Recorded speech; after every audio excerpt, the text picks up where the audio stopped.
It's a good time of year to get running. The mornings are bright, the sun is sometimes out, and tens of thousands of people are learning that they have a place in the London Marathon.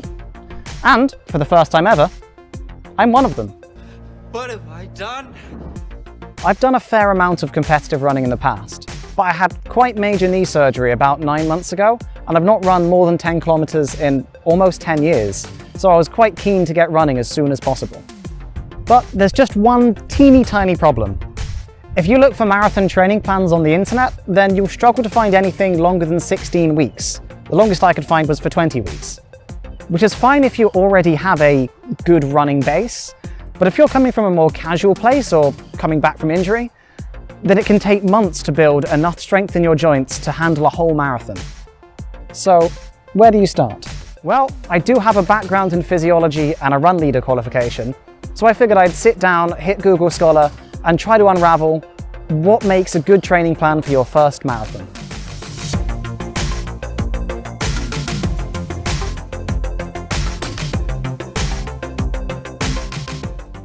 It probably won't come as a shock that you can't just train like Kipchoge from the start.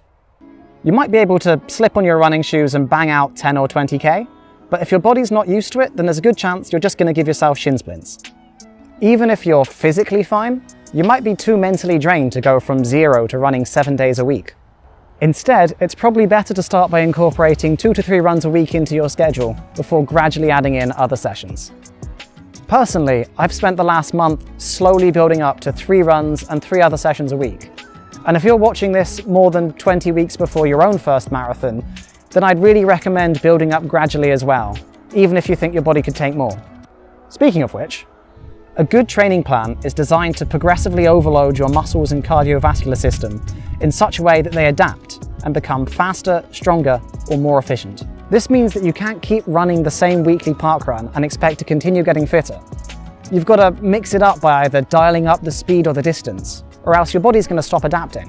It also means that you can't just double your distance from one week to the next, because your body takes time to heal, especially after particularly challenging training weeks. For marathon training, a good rule of thumb is not to increase your total weekly distance by more than 10% at a time. So if you did 2 5k runs last week, then maybe make one of them 6k this week. It sounds slow, but you'll be surprised at how quickly your mileage ramps up after a few weeks of doing this. In my training plan, I'm starting out with 3 hours of running in the first week, which increases to 3¼ hours in week 2. This peaks at around 7½ hours in the spring, but you may notice that it's not a constant steady increase, because distance isn't the only thing that I'm training for. Probably my biggest issue with any of the marathon training plans available online is that they don't break your training down into blocks. There are a few reasons that you might want to do this. For one, each training block, or mesocycle if you're feeling fancy, should be separated by a recovery week in which you significantly reduce the intensity of your training load. This gives your body the time to properly recover between your more intense training weeks, reducing the risk of injury. For another thing, it's much easier to keep yourself motivated if you know that you have a break coming every few weeks. Thirdly, periodization makes it easy to focus on different aspects of your running in each training block. You might think that marathon training is all about endurance, and honestly, you're not that far off. But if you want to be quick and injury-free, then it's a good idea to dedicate some of your training to strength and power. Research has shown that endurance athletes get more benefit from their conditioning sessions if they start out with a short period of muscle hypertrophy before transitioning to strength development and then on to more explosive, power-based training, such as plyometrics. This aligns fairly neatly with the traditional periodization of your running sessions, building an aerobic base, improving strength and endurance, and improving speed. In my own training plan, I've decided to work in 3-week blocks with a recovery week in between each. The first block focuses on building muscle and increasing aerobic capacity, and is generally quite low in intensity. Online, you might see this called a base building mesocycle. We then move on to improving strength and muscular endurance, which is really the bread and butter of any marathon training plan. The workload then drops slightly in the third block, and the sessions shift to focus on power and speed. As the London Marathon is still quite far away, I've got time to complete this 3-block cycle 3 times before starting my taper, which should hopefully give me plenty of time to build on all aspects of my fitness before the big day. Inside most of us, there's still a child who won't even look at the homework until the night before it's due in. Similarly, most of us struggle to stay motivated for a challenge that's more than a couple of months in the future.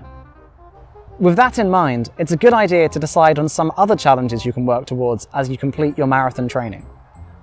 For me, this fit in quite well with my periodization. I've planned a fast 10k race at the end of the first 3 training blocks and a half marathon at the end of the next 3. In an ideal world, you might want to find an actual race to enter, so that you have other runners for motivation and you can start to get a feel for the race day atmosphere. If, like me, this isn't an option for you, then I'd still recommend treating it as a real race day, so that you can trial out your pre-race routine and any refueling strategies that you might have. Finally, please be prepared to listen to your body and adapt your plans. We often overlook the fact that all bodies are different, so just because a particular training plan has worked for one person, it doesn't mean that it will work for you. There is absolutely no shame in taking the odd unplanned rest day. Alternatively, you could consider dialing back the intensity, or running closer to home so it's easier to bail out if something doesn't feel right. If you have a modern running watch, then you might have access to features such as training load, which is a handy way of gauging if you're pushing yourself too hard with your training. Just be aware that the technology isn't perfect. For example, it really doesn't rate activities like strength training or circuit training compared with running and cycling. So those are the 5 key principles that I've used to design my own 37-week marathon training plan.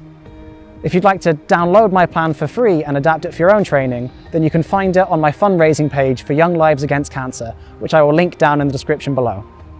I'm sure it will change a little over the next few months, so please check back in if you'd like to find out how my training is going. And if you'd like to follow along with me, then please let me know in the comments, because I'd love to have some company as I work towards my first marathon.